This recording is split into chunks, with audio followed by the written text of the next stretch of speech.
Dulu, ada seorang siswi yang duduk di meja belajar itu. Anaknya pendiam dan tidak memiliki teman. Selalu terlihat belajar, bahkan sering pulang telat karena belajar di meja belajar itu. Suatu hari, Kisah. Cerita kali ini mengisahkan bagaimana ekspektasi orang tua bisa membunuh anaknya sendiri.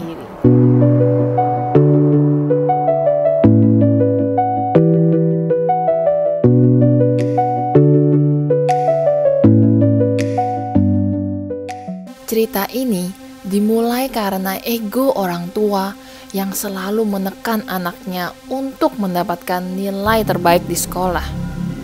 Lisa memiliki orang tua yang sangat keras. Orang tua Lisa selalu mengharapkan Lisa untuk membawa nilai yang terbaik ke rumah.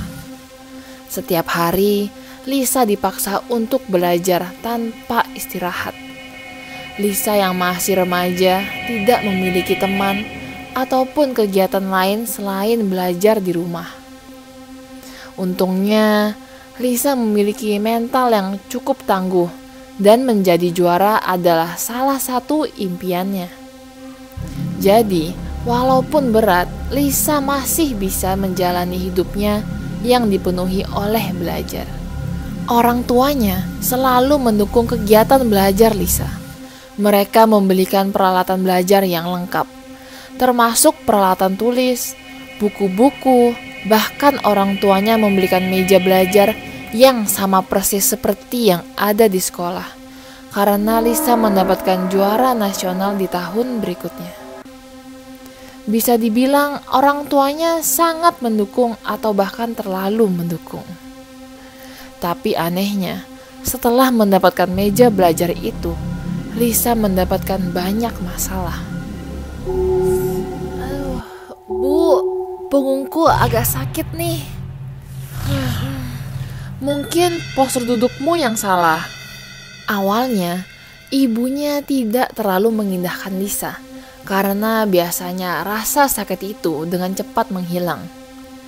Tapi lama-kelamaan, nilai Lisa ikut menurun.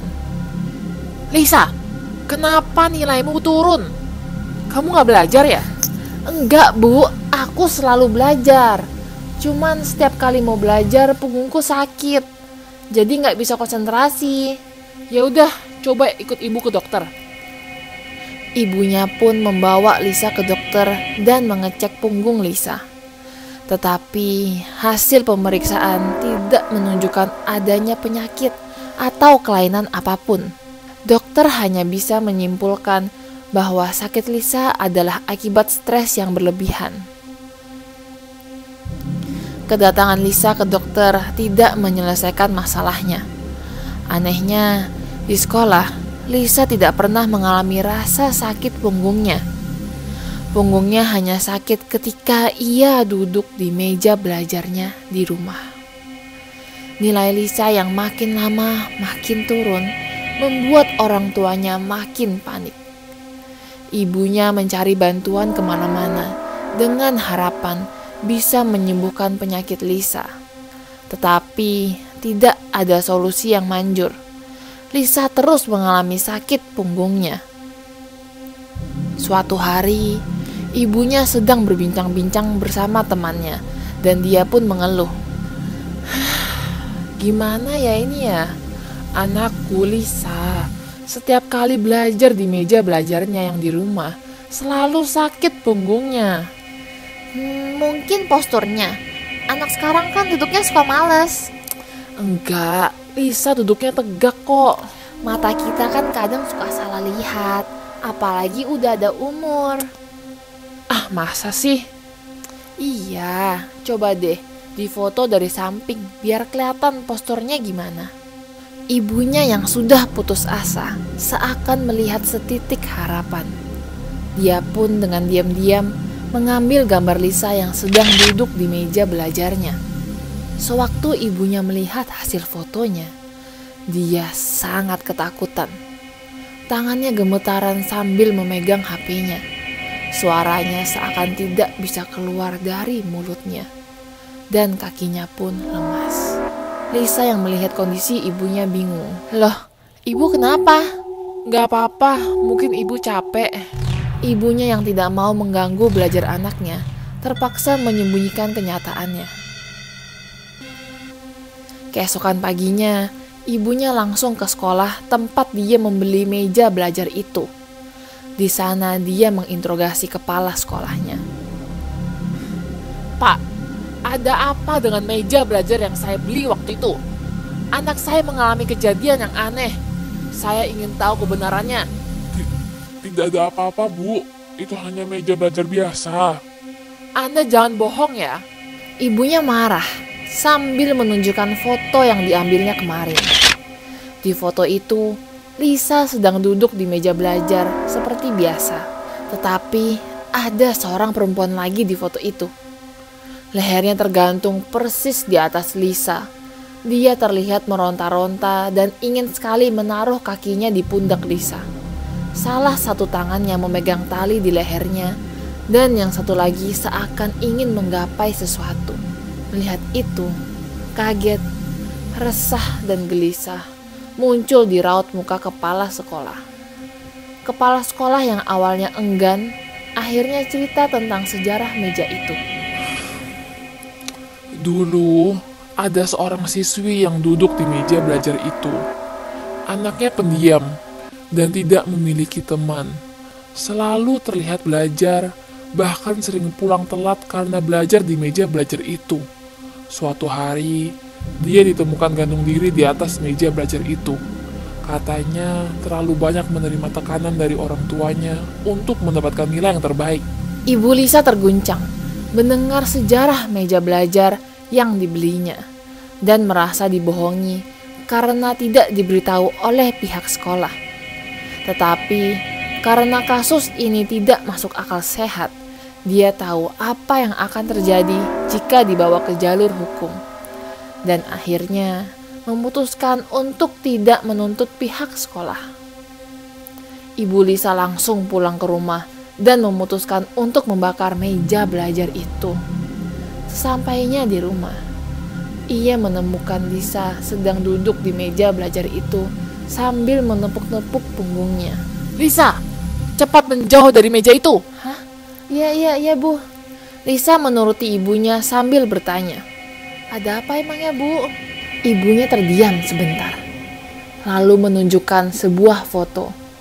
Anehnya, reaksi Lisa tidak sesuai dengan bayangan ibunya. "Kamu gak apa-apa, Nak?" "Dia sering muncul di mimpiku, Bu." "Hah? Sejak kapan?" "Sejak punggungku mulai sakit. Di mimpiku dia selalu minta tolong. Kasian banget. Apa yang dia mau?" Ibunya bertanya. Tetapi Lisa tidak menjawab. Dia malah fokus ke foto yang diambil oleh ibunya. "Bu, ibu lihat deh. Tangannya seakan menggapai mejanya." Lisa lalu kembali ke meja belajarnya dan mengorek-orek lapisan atas mejanya. Lisa dan ibunya melihat ada sebuah surat dengan tulisan tangan yang rapi dan sebuah foto. Di foto itu terlihat seorang siswi tanpa busana yang sedang diikat oleh beberapa pria bertopeng. Di dalam suratnya, siswi itu menjelaskan bagaimana foto itu dibuat sebagai ancaman agar dia tidak memberitahukan siapapun. Isi suratnya yang lain juga membuat bulu kuduk Lisa dan ibunya berdiri. Siswi itu rupanya menuliskan penyebab dari kematiannya. Dia dianiaya oleh kepala sekolah dan beberapa guru di sekolah. Mereka bahkan mengancam akan membunuhnya jika ketahuan oleh orang lain. Di akhir suratnya, dia menuliskan, "Jika ada yang menemukan surat ini, dan aku sudah tidak lagi di dunia ini, berarti aku sudah dibunuh oleh para guru jahat itu." Lisa dan ibunya menyerahkan surat dan foto ini ke polisi. Akhirnya, setelah sekian lamanya, kepala sekolah dan guru jahat yang menganiaya siswi tersebut dapat ditangkap. pasti siswi itu sudah tenang di alamnya, Bu. Tidak akan mengganggu siapa-siapa lagi. Iya, sudah, kamu fokus ke sekolahmu saja. Jangan mikirin yang lain dulu. Nilaimu kan masih anjlok. Ibunya merasa lebih tenang karena sudah menyelesaikan masalah anaknya. Dia yakin, habis ini nilai anaknya akan kembali meningkat dan menjadi juara kembali. Sayangnya, impian ibunya hanya bisa menjadi mimpi. Keesokan harinya, ibunya menemukan Lisa tergantung di atas meja belajar barunya dalam keadaan sudah tidak bernafas. Di atas meja tertinggal secarik kertas dan sebuah foto tua. Di fotonya terdapat seorang remaja yang sedang menggendong bayi. Ibunya yang mengenal foto ini syok bukan main. Remaja yang ada di dalam foto itu adalah dia sendiri. Dahulu kala, sebelum ibunya membangun keluarga yang sekarang, dia pernah memiliki seorang putri yang ayahnya entah kemana. Karena umurnya yang masih remaja, ekonominya yang tidak memungkinkan, dan status pernikahan yang tidak jelas, dia pun meninggalkan bayinya di panti asuhan. Setelah melihat fotonya, ibunya pun mengambil suratnya dan membacanya. Isi surat itu singkat tetapi sangat menusuk hati ibunya. Ibu dulu menjauhkan aku dari orang yang kusayangi. Sekarang aku akan menjauhkan ibu dari orang yang ibu sayangi.